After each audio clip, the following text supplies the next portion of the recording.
I went into this, because that is true. You will not see me drinking water unless it's in a shaker and there's protein or some kind of weird crap that I probably should be putting in my body in. And for this feature, I've been hydrating for the past 3 days. Because every time I spit that poem, I'm dehydrated. I'm like, and it's just really awkward because it looks like I forgot the poem and I wrote the shit. So that's just embarrassing. So I've been trying to do that, and then I get here and realize I'm still dehydrated. Because my body's like, I don't know what is this? Get it out of me. It's like an alcoholic watching them drink orange juice. It's just insane.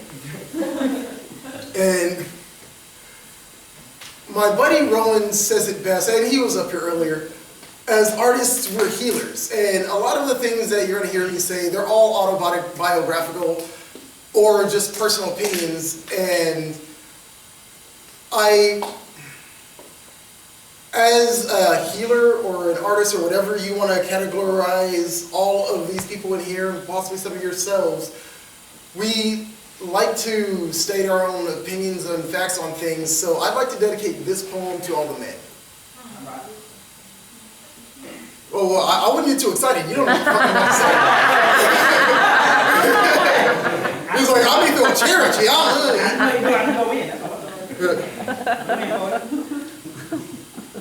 Hungry hands stripped her bare with a speed unfamiliar with gentle, while prowling eyes looked upon her without a bra on.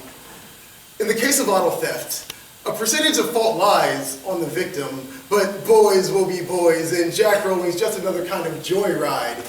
And that's almost as ridiculous as a criminal defense attorney placing a gang rape victim in society's moral crosshairs, firing holes into the legitimacy of her own terrorist attack. But she should have thought deeper than it is a velocity question. She should have known what would happen if she dressed like that in public. I mean, really.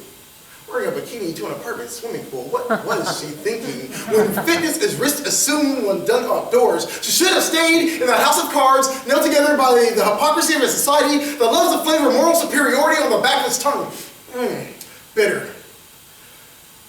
But while we condemn Islam for women wearing hijabs, we condemn women for wearing shorts too short to be seen at the beach. But it's all in fun and games because sleepy time pills in her drink aren't the fist to her dignity. Ecstasy is not the boot to her self-respect. The use of military rank to force her into your favorite position of compromise is not the knife to the jugular of her self-worth. Let's go. Because biblically, without physical violence, rape is hardly a crime.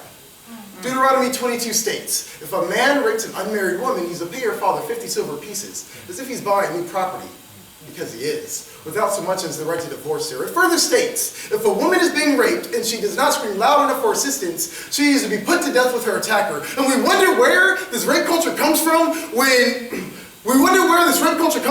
if a man is raping a woman and her choices are to comply or to die. Holy law says she should die either way, but it's her fault for being on that college campus. It's got to be her fault for jogging through that park. It's always her fault for being too drunk at that party. It's probably her fault for going on that date. It's her fault, right? Wow. Oh. And Rajiv. That piece was actually inspired by, initially, a conversation I got into. Well, who here knows DPL in LA, the Poetry Lounge? Yeah. It's the oldest spoken word venue in California. And it's like, if you want to do spoken word, you go there. It's like, shit's amazing. Just take the trip one Tuesday, it's awesome.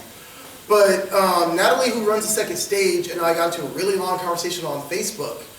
And she posted the question, why don't men speak out more about rape? And I was like, well, that's not our battle.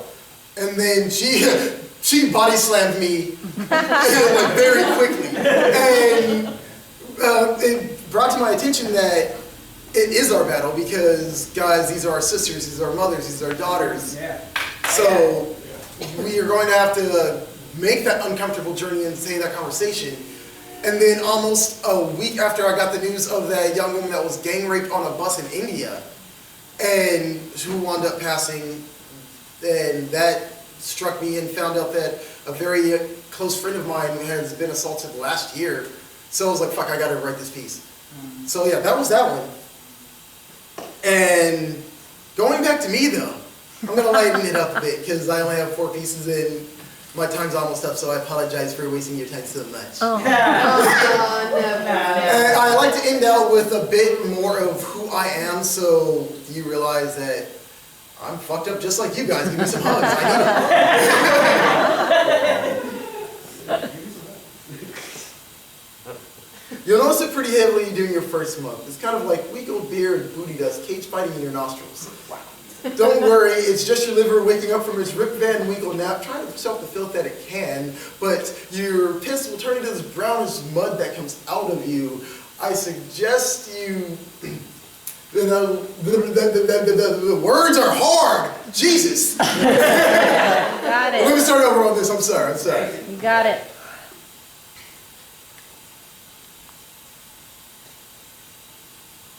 Come on, man. I know, I'm sorry. I'm laughing at myself actually in my head. You should hear the shit I'm yelling at myself. You'll notice it pretty heavily during your first month. It's kind of like week-old beer and booty dust, cage fighting in your nostrils. Don't worry, this is just your liver waking up from its Rip Van Winkle nap, trying to push out the filth that it can. And your piss will turn into this brownish mud that comes out of you. I suggest this is not as normal as drinking a pint a night for over a decade. However, about the 3rd month, you'll start to be able to see the daylight for the rain. As rainbow clouds litter candy kisses all over your body until the water rises into a tsunami tide, crashing on your rim time, I suggest you start sleeping in a snorkel so you don't drown in the sweat that waits you. You will spend 6 months going in and out of rooms with people just like you. Their slogans will force you to press palms to the sky to beg a higher power for forgiveness. Unfortunately, the phone is off the hook and Alcoholic Anonymous gods don't receive a data plan for text. Woo! Live to yourself for serenity. It's the only place you're really going to find it. However, you will eventually develop what I like to call the 8th month irritation that comes from crawling on hands and bloody stumps begging others to listen to your boo-hoo war stories of how you lost your legs. Please, peer down once in a while to notice the prosthetic limbs given to you so you can walk on your own and walk on your own. 9 months of continuous sobriety is not that long to be proud of. Some people will say, but fuck that shit. Ask any mother how long 9 months can be. Ask any father if 9 months is enough time to change everything. Any idiot with a GED knows.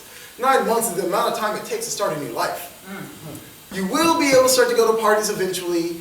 Unfortunately, at 10 months, your fellow partygoers won't understand your foreign language and you say, no thank you, I don't drink. They want to know why, so give them one. Make it fun.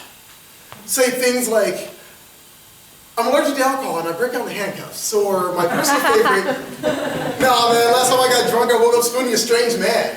Whatever you do, don't tell them you're an alcoholic unless you want to get the look like you just shot a puppy in the face. Eventually, addicts of all types will come to you wanting to know how you did it, how you spent 1 full year without a relapse. Try to give them something motivational even though you know that it's a lie because you have no idea how you really stay sober. And at 18 months, they will still come to you and you will have no idea realistically still. You'll just say that you like to tell your story to rooms full of strangers and wish that 1 in 100 knows what you're talking about and will approach you and beg you to give them a number to someone who can help them help themselves. At 20 months, you will still have no idea how you stay sober. At 22 months, you will find yourself at Verbal Revolution telling a room full of strangers about yourself. This is Alcoholics Guide to Sobriety. I wish I had received almost 2 years ago. I'll see you in June for Volume 2.